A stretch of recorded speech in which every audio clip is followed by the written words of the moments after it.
they asked him about it, and he said, "When you got a bad bitch, that's on strike number one. So you better have your pockets ready." So I mean, like somebody we need the connection between the elders and the young people, man, to just to keep the old people young, and then also just to drop game on the young guys, man, because it's like like I don't know, man. This is what I had to say. Where is it? This is what I had to say. A woman is a woman. A bad bitch is a connotation. You know what I'm saying? So it is what it is, youngster. You know what I'm saying? Like you got yourself a nice looking girl, whatever. You don't got to open up your pockets for these women. Also, too, you don't got to be disrespectful. My wife pointed that out to me today. That a lot of guys do that. Also, they go on dates and they surprise the women, but like, I ain't paying for this. And like we doing something, we having sex or anything like that we gonna have, or I'm not paying for it at all. So there's a lot of guys out there now doing that, man. I just think the game is messed up, and I think it's us. Us in our 40s, us and or older people, we're not teaching the game properly. So just little tidbits and stuff like that. And this little comments that I'm making like that will play on to whatever we talk about later on in the podcast. So we had basketball yet? Nope. We're gonna talk about football. So we got to talk about these Giants, man. They're a wide receiver crew, and I want to say their special teams crew. It's been really exciting watching those guys, go at it on basically the New York Giants social media. They've been doing a great job covering their team this summer. They always try to do something different, the NFL in a whole, to get fans involved. But I think this year is something like it almost feels like you're there, and just listening to all the just all the banter and just the athletic moves and stuff like that, especially neighbors, man, the wide receiver that we picked up in the first round last year. He looks like he's gonna be a freaking star in this league, man. And this guy Jones too, Danny Dimes, people were talking badly about him, but he earned that, but the Giants look like they might surprise some teams next year. You're talking about the defense and the offensive line got a lot better. Got a couple injuries in the summer, of course, but once the season starts, man, just tap in this every Sunday for your New York Giants, man. I think these guys might show us something this year, man. Same way like they surprised us 2 years ago. I think they might end up doing the same thing this year, man. So look out for our Giants. Much respect to them. So anyway, let's get into some free agency talk, man. So I wanted to talk about this guy, Omer Yurtseven. So he hasn't been signed yet. He's a free agent. He last played for Utah, and I'm just gonna play some off here. He could get out there on a fast break, running, block shots, and that type of thing. He can shoot the three. That's one thing this video does not show. He shoots the three pretty well. As far as being tough and stuff like that, he's one of those guys that don't back down. He's one of those guys that jumps in between your player in opposition to protect guys. As you can see, he can get in there and catch lobs and stuff. He has good quarter awareness on defense. As you see there, he sidesteps what's the name to get the block shot. As you can see there, that's his drawback. He might be not be strong enough, at times. But other times too, you see him here jumping up on the rim, getting up on the rim. So he's able to get up there to do that, tap rebounds for himself, box guys out, that type of thing. I like guys, big men with nice bases, So he keeps his legs nice and wide to keep himself a good center of gravity. Very strong player. As far as his lower body, upper body, that's a whole nother story. So this is a guy that I would like to get on the roster just for somebody that's a legit 7 foot tall. His arms might be a little short, but like I said, he can shoot the three and that type of thing, man. So this is the guy that I was looking at as far as like the last kind of person to sign here. Because we need centers, man. But it looks like we're back on the same grind here when we had signed like 5 power forwards in one offseason. But this is a little bit different now, and we'll talk about that as these little slides go on here. But let's get into the first guy that we picked up. Well, this is more Yurtseven stats and stuff. Like I said, he's 7 feet 264. Literally I'm the same weight as a 7-footer, man. I gotta get my shit together, bro. But anyway, he just turned 26. Stats. Let's look at projection stats. Projection stats is usually stats per 36. So stats per 36, you see 15 points per game, 12 rebounds, 2 assists. So these stats are getting like close to what Hartenstein was given. So I'm not saying this guy's going to average 15 points and 12 rebounds if he got 36 minutes, but just the fact that these numbers are that high shows that he does have production on the court.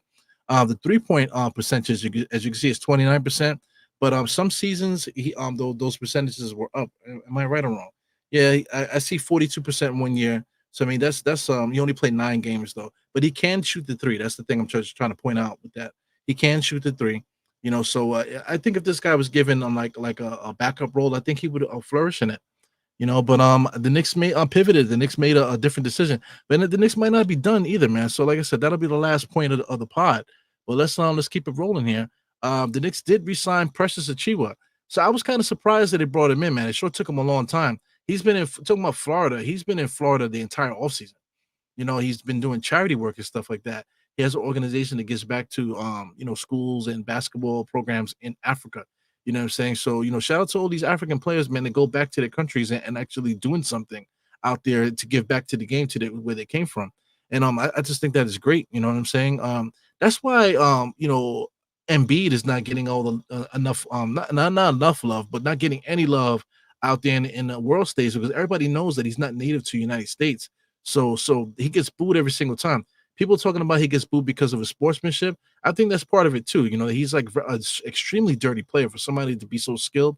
He's a dirty player. I'm talking about Joel Embiid.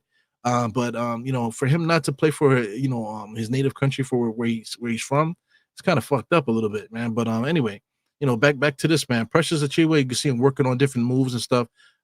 Just like I like to see guys work on things that they're gonna be able to get in games. So somebody was pointing out to the fact that he kept changing his pivot foot and stuff like that. I see people complaining about his feet. If you're looking at his feet, I think that might be the best thing about Precious, just the way that he's able to tiptoe around the court. Very athletic, springy. You know what I'm saying? He can get up the court pretty quick, get to the basket pretty quick. He's a good finisher. The thing about Precious is that if you look in his eyes, to me, it's all in his eyes and just his body language there, man. He's a little bit too timid to me. He doesn't really have the confidence. He has all the goods though, and that's exactly what I said in this post there.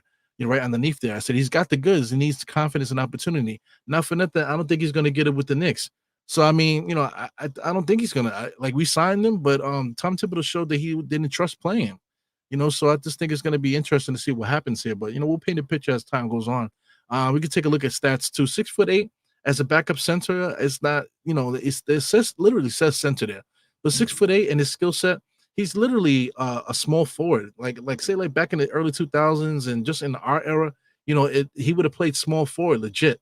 Because he's just not strong as guys were back then. So he probably would play a lot of small forward. Back in the days when he really cared too much about 3-point shooting, so his skill set would fit the small forward spot. But per 36, his numbers are 13, 10, 2, one steal, one block. So he plays defense. We all know that. Just his confidence, man, shooting on 29% from three. Confidence out there. Sometimes it looks like he gets caught staring. Almost not as bad, but almost as bad as what's our guy? Our young boy that we got on the roster at center. He kind of like dozes off to sleep a little bit, man. So but when he's on, he's on. So shout out to Precious. I'm glad that we got the talent. But I think that's what it is here. We signed him, to keep the talent on the team, and I think this guy is only like a matter of time before he's out of here.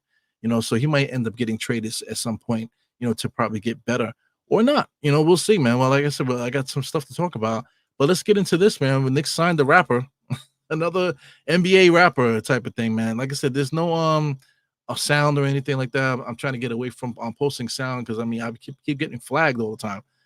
But Atlanta rapper Big Chum, signs with the Knicks, man. So as you can see, the video, there's a lot of his former teammates. You got Bam over here. What's his name? Mo Bamba, yeah, Mo Bamba. Yeah, they got Mo Bamba in the background there.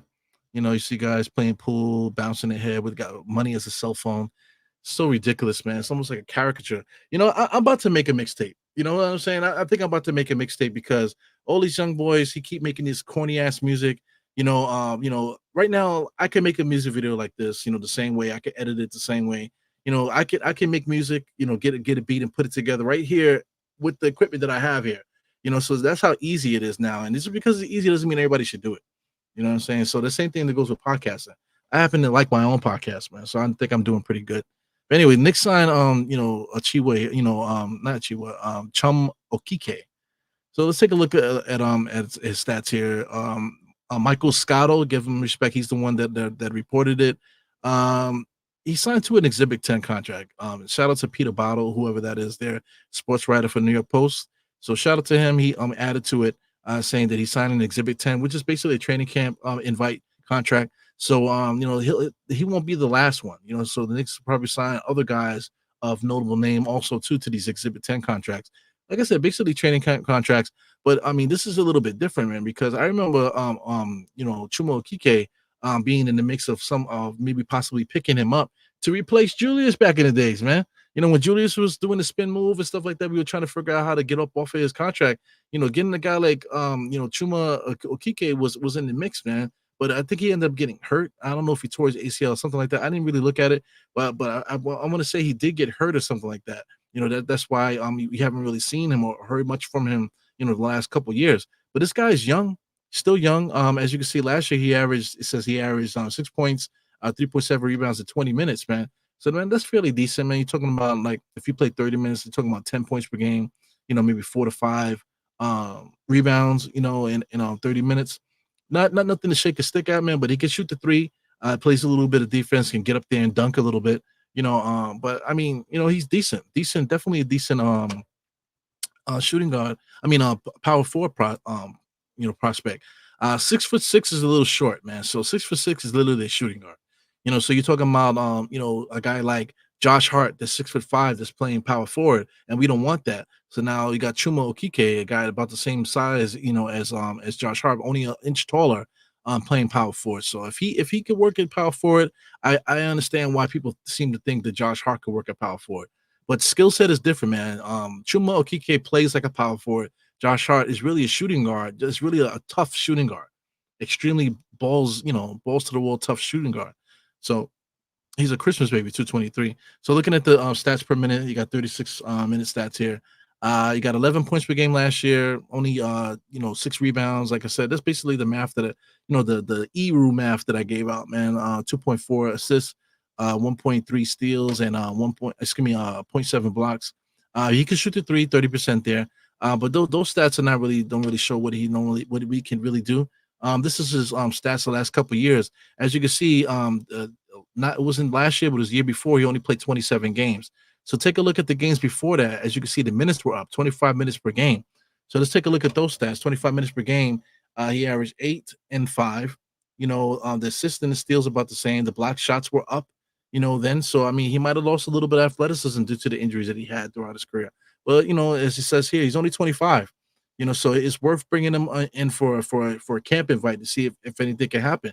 If he shows up to camp and things are, and he shows up and he shows that he's a player, that he might actually be somebody that we can use later on down the line. I'm trying to say there's got to be a trade or something like the Knicks are trying to work out. Whether or not it's good enough for the franchise or good enough, financially, for it to make sense and for the Knicks to still stay good. So I really think this is what's up here with what we're doing here, signing these random guys, man. For the average fan, this is a random dude. But like I said, this guy here was somebody that was in the mix, basically 2 years ago. Like I said, with the stats there, when he was 23, that he possibly could have started for Orlando if he didn't get hurt and stuff like that, man. So it's interesting. But they went and got Panchero and stuff like that, so they're kind of moving on from him. That's why he's not on their roster anymore. So anyway, we can keep scrolling here. But before we do, let's say what's up to you guys here. Let's do like a little halftime show here for you guys. I already shouted out Kareem Grant in the place. Always good to see him on here. He talked about Deadpool. We could talk about Deadpool later on in the pod. Shout out to On Deals and YK, always with the motivational posts every morning. Check him out on social media on Instagram and stuff like that. He really posts some cool stuff, man. Starting to show his face a little bit more, so it's always good to see that, man. So Daniel Berry Sports in the place to be. There he goes. I got Harlem CEO, one of my faves. As always, man. Peace to you. East Blue Drew, what's good, man? What you got to say here? A couple yeah, man. I see Trey Bay all around with this guy here. Like I said, it's not somebody that you be like, oh man, the Knicks got this guy. But some people are saying that though. Like I get texts, just like anybody else. If you're a Knicks fan, if you're your Knicks fan person in your family, somebody's gonna text you, yo, you see who the Knicks got? You know what I'm saying? And you have these conversations. So I already had a couple conversations today about, Chime, somebody texted me immediately, so that's what made me do the pod. I have a little bit of time right now to kill, before I have something to do actually after this, man. So, anyway, somebody hit me up already. We already had a conversation about it, and he's really excited. Yo, that guy is good. All right, man. But I mean, people say that, but we'll talk about another player later on that's actually really good, but people seem to think he's the worst player in basketball. Well, we'll keep getting we'll talk about that later on, man. Shout out to Bobby Portis. Reminds me of the year when we got like five power fours that year. Not for nothing. Bobby Portis probably should have stayed and been like our backup center. Because that his skill set shooting three is exactly what we need. His toughness and stuff like that, being able to post up little guys and that type of thing. He would have been great. But we'll keep on scrolling here. Yeah, Embiid is a straight asshole, man. Just overall that he plays dirty and then he cries in the back, and then he just wants people's sympathy. And then, like I said, I don't know what he's doing behind the scenes, giving back to his country and stuff like that. I don't know the relationship he has with his old country and whatever, but it just doesn't look right. Him, because I mean, even like Akeem Olajuwon, I think Akeem Olajuwon eventually did go with the U.S. And play for everything, but that also was gave a bad taste too, because you just would like to see guys go back to where they're from and represent for the country just to grow the game. It's just good for that. Shout out to Luol Deng and the stuff that he's doing for South Sudan, man. They're little Olympic club as far as like them growing the game and building up their team there. They're doing a great job out there, man. So they have a really good point guard over there. They got a lot of great athletic, not great, but good athletic big men. That's why they're able to stay in games. So Sean playing the NBA game with the defense and the fast break opportunities and that type of thing. So it's good to see what's going on there. Shout out to East Blue Jew. He says that I would like foul the hell out of Tatum for Haiti. I don't know what I mean, but I don't know why I think things are funny, man. Shout out to he's talking about you be rapping. Yo, man, we all need to just make a rap album, man. Shout out to Trappy Ryan. Trappy Ryan, these are the professionals. Trappy Ryan is a freaking professional. You know what I'm saying? So he says, let me feature on a song. You listen, man. I don't want to disrespect the game, but people seem like to think that it's okay to do that. So say somebody like Trappy Ryan, who should be getting like accolades, should be getting opportunities and stuff like that. Little assholes like Big Chum, like somebody named Big Chum. What the fuck? You know what I'm saying? Somebody like this will get accolades and stuff like that, or get opportunities to make stuff. You know what I'm saying? But meanwhile, like legit professionals like Travis Ryan, who does the theme song for this channel, that's also on all streaming platforms, man. So please check out Travis Ryan. Everything that he does online and stuff, man, as far as posting music and stuff, is Spotify, all streaming platforms. Check out his YouTube channel, his Instagram, and all this, man. Travis Ryan. I mean, you want to talk about professionals, guys that could tell stories. I believe you make your own beats, right, Trav? So I mean, like, just the whole package, man. Like, like I said, assholes like this, tend to get notoriety, man. Even like, people in this seat, there's a lot of assholes out there that get notoriety. You know what I'm saying? And I just don't know. You just got to keep pushing, doing your thing. But it is what it is, man. It sounds like I'm a hater, right, Mr. Realistic? My hater. I might be a hater. You know what I'm saying? I think we all hate in some kind of way. You know what I'm saying? But I think the hater thing is a little played out. I know you're joking. I see you got the LOL, but the hater thing is a little played out, because I mean, you cannot like something. You know what I'm saying? Are you allowed not to like something, or are you just not supposed to say nothing about stuff that you don't like? You know what I'm saying? Only in politics, though. If you say you don't think, they got little special terms and stuff just for politics. You know what I'm saying? So that's the only time you can get mad and not be a hater and stuff. I don't know. It's just this world is all so weird. It's unbelievable, man. You got MJ, I mean, excuse me, JM3. Oh, he says, my son is 19 and he's making that classic New York music. That's what's up. That's another thing too, man. There's so many subgenres out there right now. So it's almost like classic rock, alternative rock. You got grunge, you got heavy metal. You know what I'm saying? There's so many different. You got punk rock. It's so many different subgenres of music and other genres that hip hop kind of needs to have it too. So like trap music, just leave it like that. Trap is different, but I just don't like it that the people in trap want to claim hip hop. The same way like punk rockers and all this other stuff. Everybody wants to claim the genre. Sometimes it's kind of just stay in your lane and just do your thing and just build the entire genre together, rather than just say, oh, this is real rap. Oh, that's that old shit. I don't want to hear that shit. You know what I'm saying? That we got to get away from that. But hip hop is like that. It's always competitive. But like I mentioned before, like I said, I'm trying to connect dots with certain subjects here, like the way we treat our women out here, and it's like, like a bad bitch, and for him to say that, even in today's day and age, like I'm surprised they let him get away with that. But that's part of pop culture, calling a woman a bad bitch. You know what I'm saying? And a bad bitch, quote unquote, is basically these Instagram models that have no talent and don't have nothing going for them. But these guys that got money keep plucking them off the internet and making these girls famous and stuff, giving them money for nothing. You know what I'm saying? Just because they're pretty. It's amazing, man. It's amazing how that world goes, man. But it is what it is, man. What else we got going on here? Let me just make sure I don't go too far ahead, because there is somebody I did want to talk about here. Talking about LL Cool J flow. Yeah, LL Cool J still nice, man. Don't fuck around with LL Cool J, man. LL Cool J is the last person you want to mess with, because he's been sneak dissing people for the longest time, daring people to come out of the woodwork to challenge him. And it is what it is with that. But yeah, man, I see East Blue Drew going crazy here. They got a lot of jokes and stuff, man, but put some respect on Big Chum's name. All right, so let's continue with the conversation. So shout out to Big Chum. I think it's a big acquisition for the Knicks, man. Somebody that we could put in the spot that possibly could actually show us something later on down the line. But let's take a look at the next thing here. This is actually Kate Bates-Diop. I really talked about this guy too much here, man. But I'll play a little video while I'm talking. But this the as you can see, active hands on defense. Look at how long his arms are, able to dribble out there on the court. He looks like he's floating out there. He kind of like runs like a spider, like a tarantula almost. The way that he runs, the way that he moves around. As you can see, very sneaky behind on the backdoor play there, able to get the inbounds to lay it up. As you can see, wide base. I like guys with wide bases, able to have a good center of gravity on the inside. Good footwork, able to get up on that rim and dunk. Like I said, long arms, can handle the ball, always making himself available as right now, right inside for the nice little dump pass there, catches and dunks it. He gets on that rim pretty quickly. Not too much explosively, but very smooth and like I said, like almost like a tarantula. He moves around like a spider. Not really, like I said, not so explosive, but almost like he's floating around out there. Even a jump shot. Jump shot is nice and clean, catching things in transition and stuff. As you can see him there on the 3-point shot, very smooth.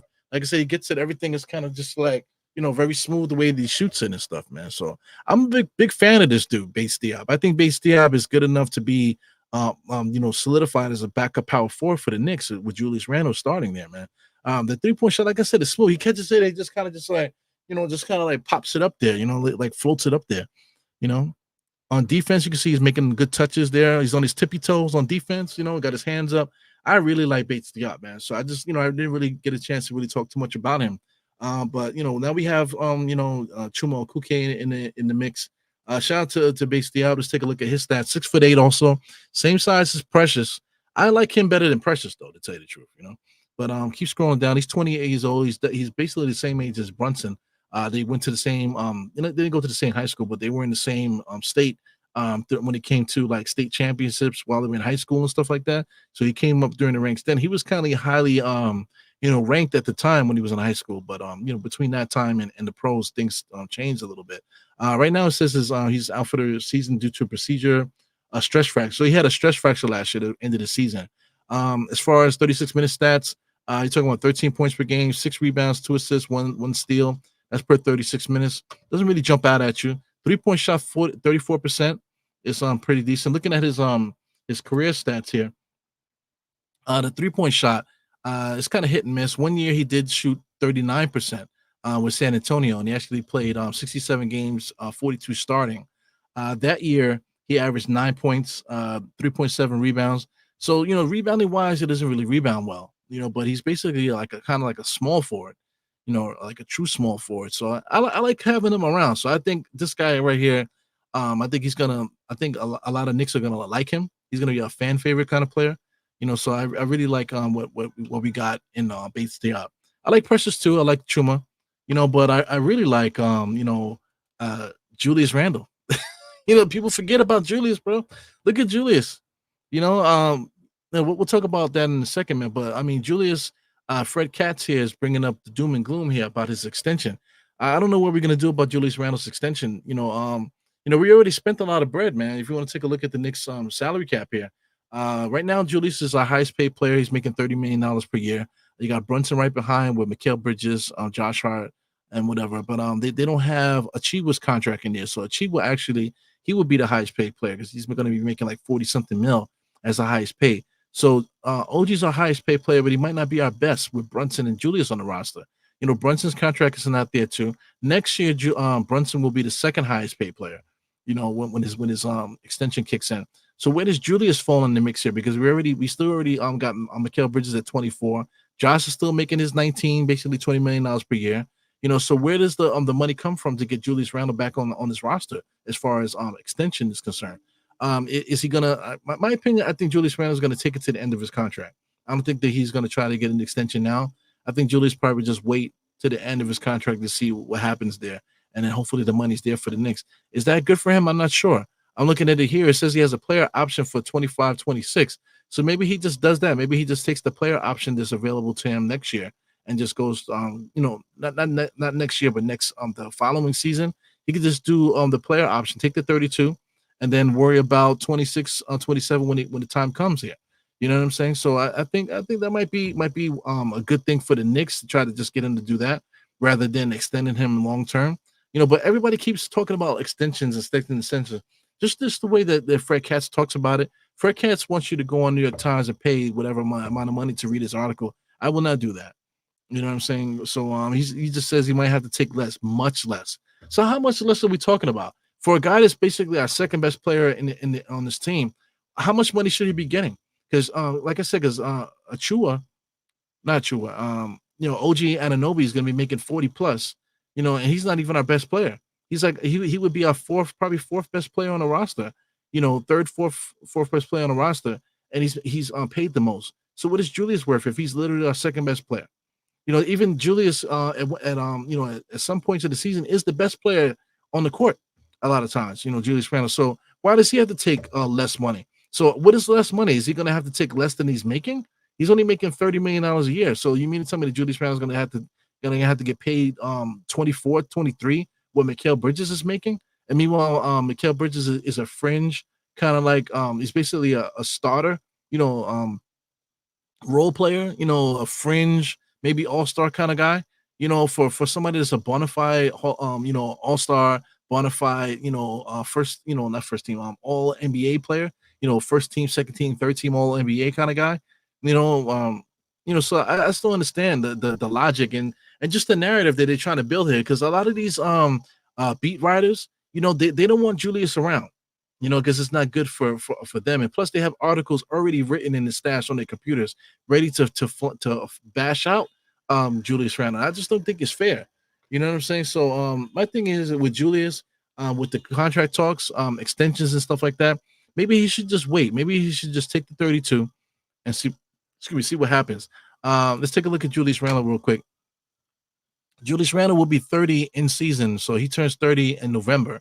So he'll be 30 years old. And you're talking about 31 to start next season. Then he'll be 32 in the year after that. So now you're talking about coming out of his prime and that type of thing.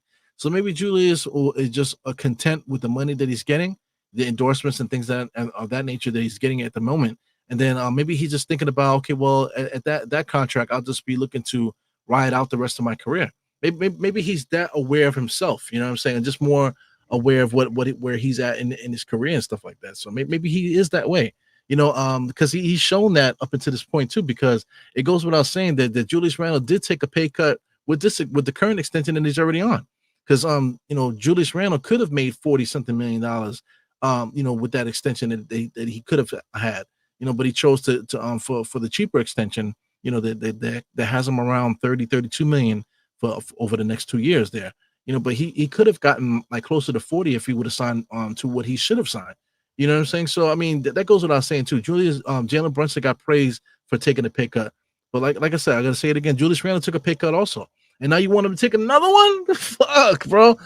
So I mean, like, what is it, man? Like, is Julius Randle not the best player or not the best person on this team that we have? You know what I'm saying? When are we gonna put respect on Julius Randle's name, man? One thing about the NBA puts respect on him. Just somebody posted this, man. This is Mensa Jules, what's his name? Mensa, more like Mensa. So I follow him on Twitter. I'm not sure if he has content that he posts or anything. Oh, he's a Knicks film school contributor. Okay. So I mean, he might, he probably appears on their channel. I wouldn't know because I don't watch their channel. But taking a look at this little pictures and stuff. Where's Julius? You can't find him because he's being double teamed right now. Definitely double teamed, spinned in the corner. Can you find Julius in this picture? Right now, he has attention of 5 players there.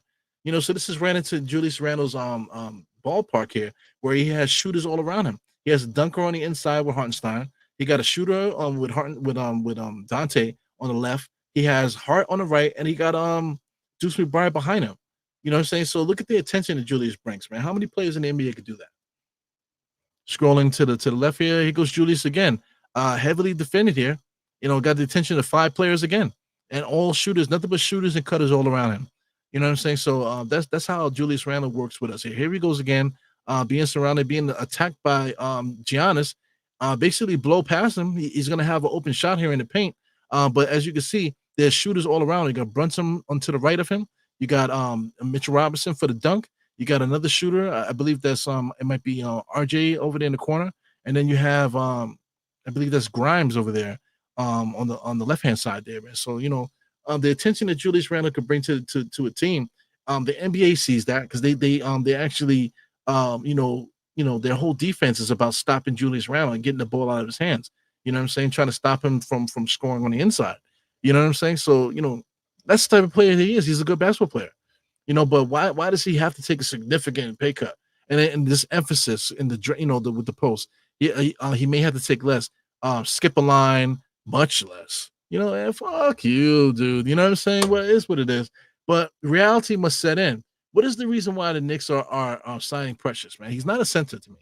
Even though it says center, 6'8", 225, not really a center. Why are we looking at guys like Chuma? Big Chum. Why are we looking at guys like Big Chum?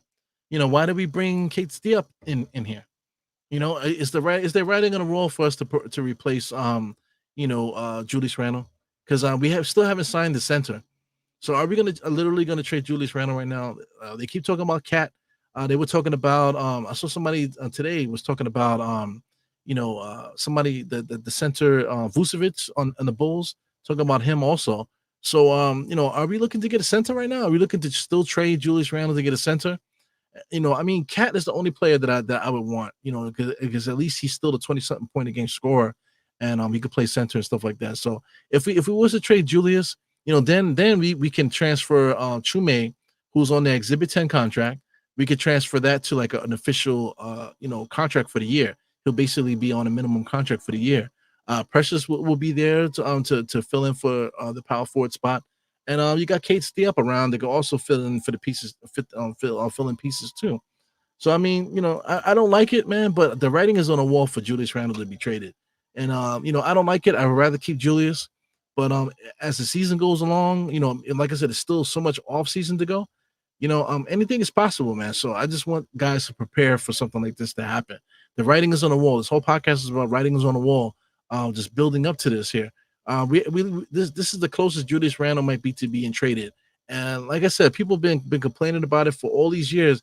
You might get your wish, and if you get your wish, it might not be the results that you were expecting. Or it might be the springboard that gets us the championship that we've been asking for too. So it goes both ways, man. So you got to talk about both sides. You know what I'm saying? So anyway, I would like to keep Julius around for as long as possible. But like I said, the writing is on the wall right now. We got Precious. Precious could start at the 4. He literally could.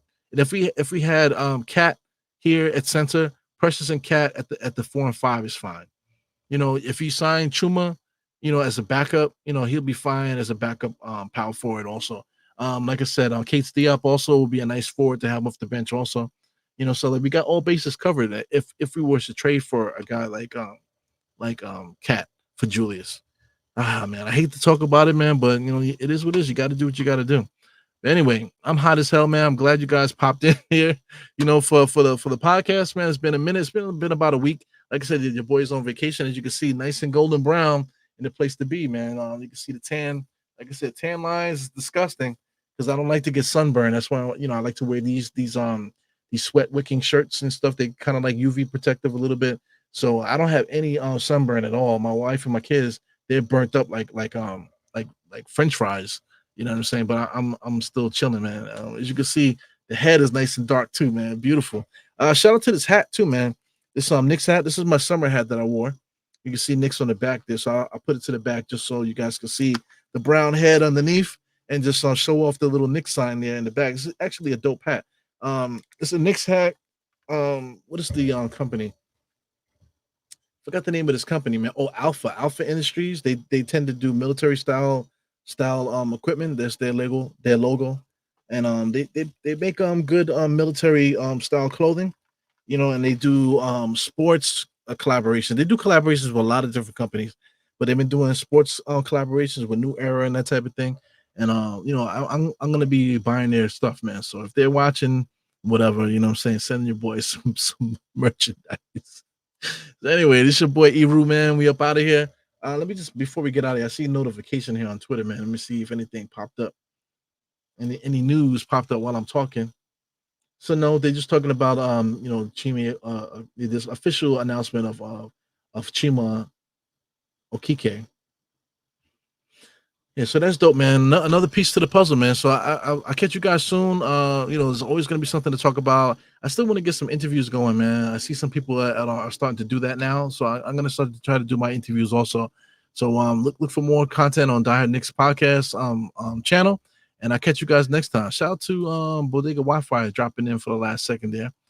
I just finished listening to Rooftop. So you guys are just talking about stuff.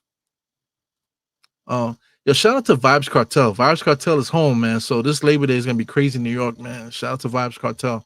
He got acquitted on his murder charges there, so we don't know what happened there. Still don't know, man. But he got acquitted, man. So the music will probably be crazy come September.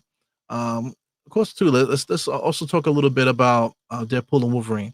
So before we get out of here, my little synopsis with it, man. I thought the movie was fantastic. You want to talk about like violent stuff? This movie is like, it makes it like, it's so violent, but they make it everything into a joke, you know what I'm saying? But it's extremely violent, man. So if you're into fighting scenes and you like to see blood and realistic blood and all this other stuff, you want to see guys' powers really go into full effect, and the fighting, it's gonna be fantastic.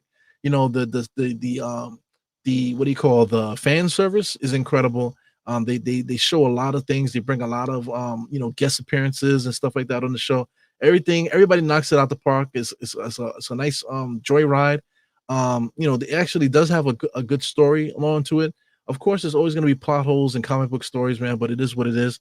But as a complete piece of work, man, to end like this trilogy for Deadpool, fantastic movie, man. I don't know what's going to happen next with Ryan Reynolds, Deadpool, and Wolverine for that matter. But what they did with this movie is fantastic, man. You're gonna have a lot of fun watching it, and you just really can't wait to the next thing that pops up. So anyway, that's my little thing for Deadpool and Wolverine. No spoilers, but I'll catch you guys next time, man. It's your boy Eru. 4 fingers to the forehead, kid. Tucking that thumb so you don't break it on your forehead. So as we say, 4 fingers to the forehead, tucking the thumb, and then salute. I'll see you guys next time, man. Peace. Die Hard Eru out. Let's do the outro since Chabby Ryan was hanging out.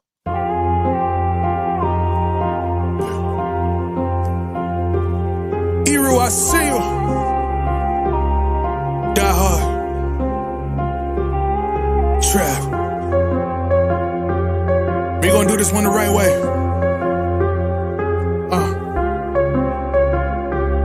We in here forever. Yeah. Die hard. Homie, die hard. You can check the swag, he the realest by far. Swimming in that blue and orange, he the lifeguard. Yeah, he been through pain, at least he got some nice scars. He can smell a trophy, yeah, he need it back to back. Represent himself, his own name is on his back. 10 toes down, try to stop him, he come back. Bandwagon hoppers, he will knock you off your tracks. You ain't saying nothing, Nero been here from the start. He been working in the lab to take his team and make it art. See him going over film to help him build and make him smart. He will tell you how he feels because he's real and he got heart. He will never fade away, he will never change his face. Everybody picking faves, and he's feeling out of place. Cause he is for the team, and he always rep the squad.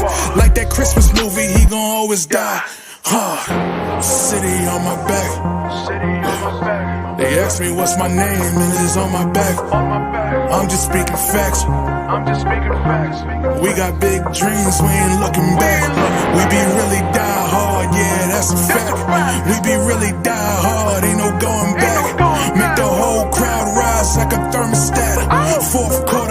killer that's gon' murder